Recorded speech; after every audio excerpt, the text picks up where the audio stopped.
Lishing kayagi puwari leiraklaba Lamdam Asigi Tung Meerol Kannaba Leingak Chap Chana Lepli haina Andro Assembly Constituency MLA Thounaojam Shyamkumar na phongdorakli wafam ase Andro Lopau da leiba Kasturba Gandhi Balika Vidyalaya KGBV ki mahiroi singa loinana school asigi akoibada u chara thabgi thauramda mahakna phongdokhibane KGBV ki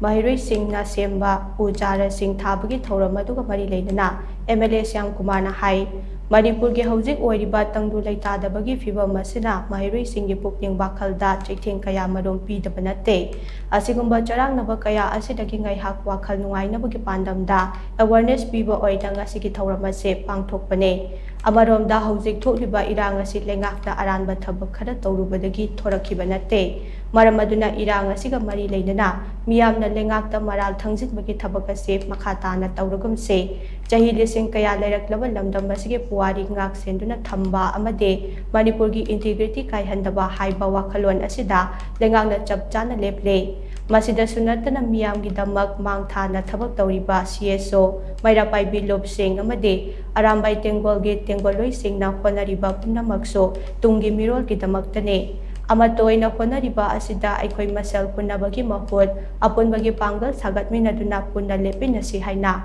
MLA Shyamkumar na makhataki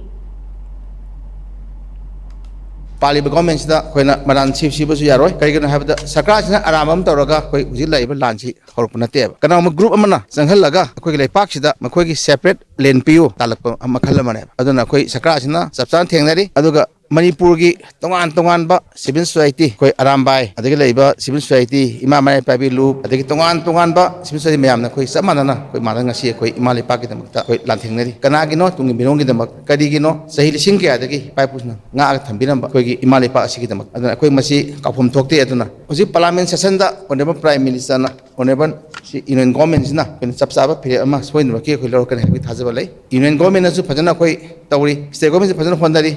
Ada civil society mayam se phajana hondari marak sita koina koi landa ngakta son tawrena sakhragadi koi tungi miron singje koi si wakhan gi siana sakhragadi koi asobe lakata du pandam da koina si KGB Andro jina koi mass plantation tawbane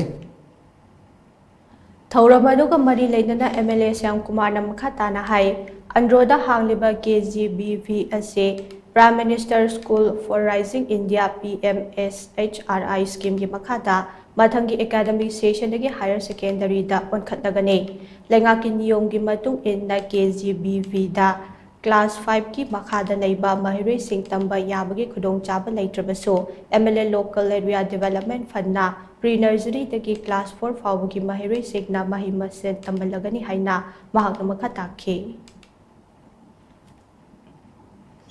Jis laiba KGB si koigi haiba government na state government na on the Masjid Sri Anbirena PM City School zu adama upgrade tawire aduga higher secondary bhawda koi government of India gi